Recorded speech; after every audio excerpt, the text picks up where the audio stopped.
Hello, welcome back to my channel.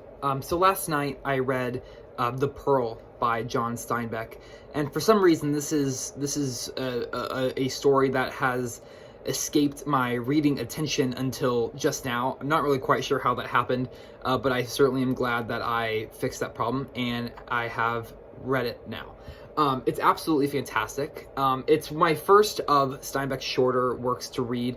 I've read his novels Grapes of Wrath and East of Eden, and I absolutely love East of Eden. I'm actually currently rereading it for the third time. So it's one of my all-time favorites, and so I was really interested in diving into some of his shorter fiction. So I have I bought the Pearl yesterday, read it yesterday, purchased Mice and Men as well. It's another one that for some reason I've just never got around to reading. So I'm most likely going to be reading that one next. But essentially, the Pearl is the retelling of an ancient Mexican folk tale that John Steinbeck heard while on a trip to Mexico in 1940, and this was published in 1947. It's considered, it could be considered a parable, a moralistic tale. It's incredibly short. It's 90 pages, and essentially the story is our protagonist is a man named Kino, and he is a pearl diver. And so one day he comes upon a abnormally large oyster. He opens it and he finds an incredibly large, perfect pearl, and it's the largest pearl that he has ever found. It's the largest pearl to ever be found in this particular area of pearl divers. And so Kino is incredibly elated by this discovery. He has a wife and a very young son who is still an infant, and they live a very peaceful life, but they also live quite a poor life.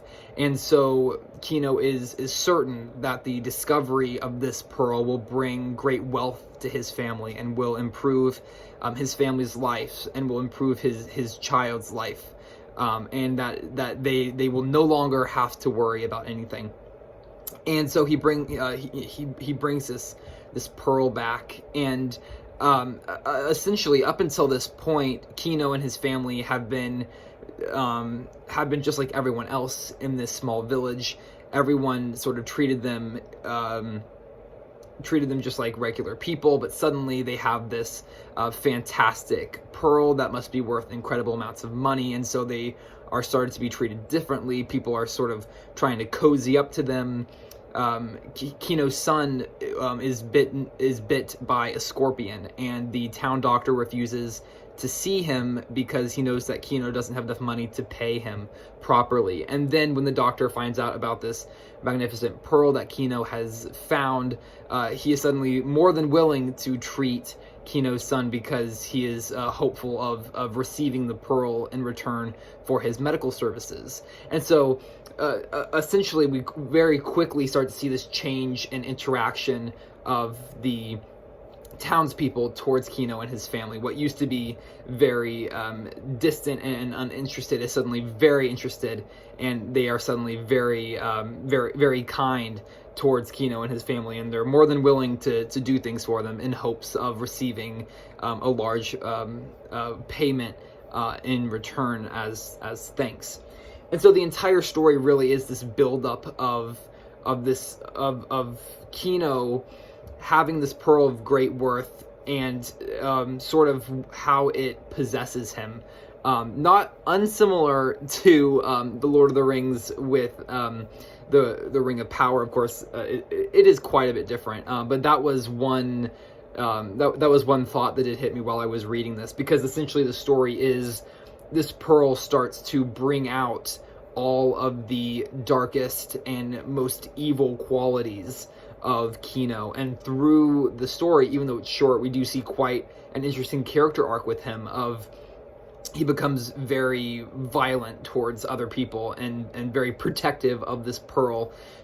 He becomes so protective of it towards the end of the story that it causes him to have to sacrifice something incredibly dear to him. And so we see this incredible character arc, especially in his character.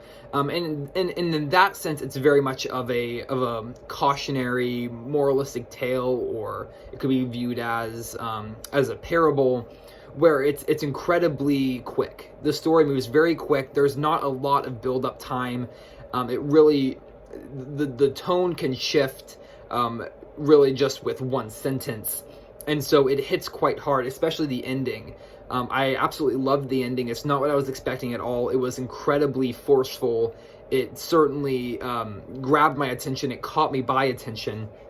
And it was an absolutely fantastic end to the story. So the whole story is incredibly quick. It's a very fast read. It's just, it's honestly under an hour's read. It's only 90 pages. And so it can be consumed really, really quickly, but it certainly is a story that feels that it will stick with you for a long time. I certainly feel that it was a very vivid reading experience. It's certainly, while you're reading it, it really does draw you in, and that really is just attributed to Steinbeck's incredible prose and his incredible skill of being able to rope his readers into the worlds that he pins onto the page.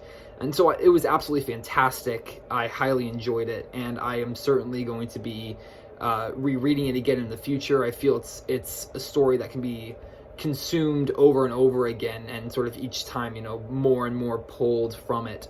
And so that is, those are just some of my thoughts on The Pearl by John Steinbeck. Thank you so much for watching. If you would like to leave a comment, please feel free to do so, and I will see you in my next video. Bye for now.